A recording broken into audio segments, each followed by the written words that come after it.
So when I was in Beverly, I had a great relationship with a guy called Alec Howard, who not only was a great friend, but also a very intelligent, kind of smart, intellectual, intuitive individual who had hair that was about 3 foot tall.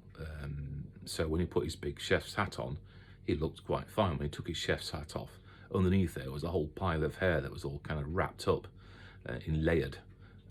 But what an absolute character. Very well-educated guy, very smart. Used to get very peed off very quick, but then also he would, on occasions, then sit down and work stuff out. So I put a call into him, and he was, still doing the training manager, and said, "For God's sake, sort your shit out. You're a great guy. Listen, any chance of you giving me a hand in Brighton?" "Oh yeah, where's that? That sounds fantastic. Blah blah blah. I hate the training manager thing. Ever since you've left, I want to get back in the kitchen. This sounds fantastic. Etc."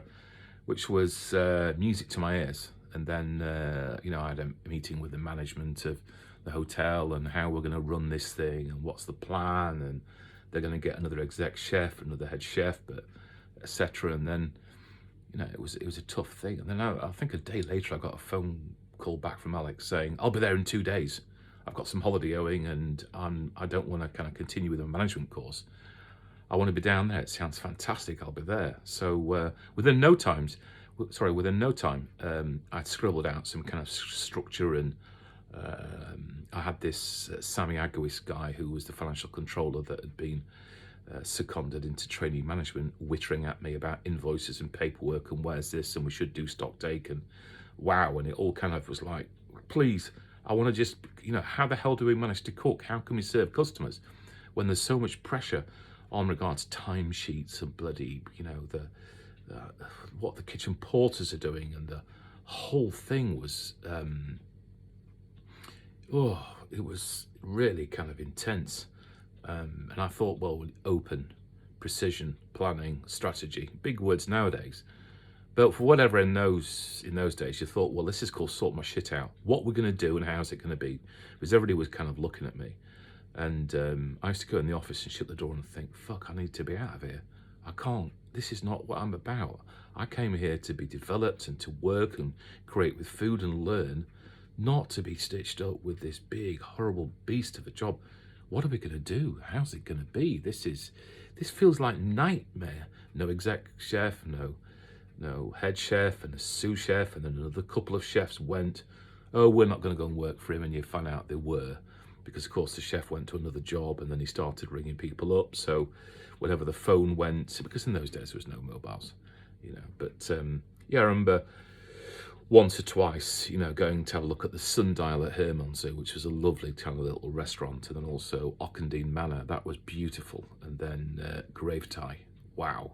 Everybody had big tall hats and beards, but what wonderful places. And you began to think, this whole thing about Brighton and the South Coast is fantastic, and we need to have a plan and develop what's going to what. So I interviewed lots of chefs and never really done that before, and got their application forms and thought, well, how would my old boss do it? Or how would Michael do it? Or how would Stuart do it? Or how would Roy do it? And how would my dad interview people? And then just began to take people on left, right and centre and trying to work out. And then accidentally I interviewed, when I was back in Beverly and I was a little lad, there was a guy called Nick Sugden who was a fantastic star. He would do anything for you and he could turn his hand to anything.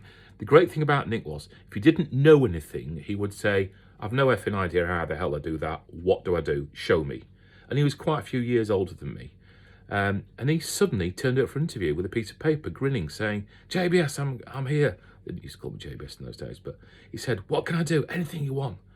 And it was the thoughts of, if I get enough little thoughts together, stick a plan together, get the right people, what are we here to achieve? Have I got the right people? And let's sort our shit out. It could be pretty good or not.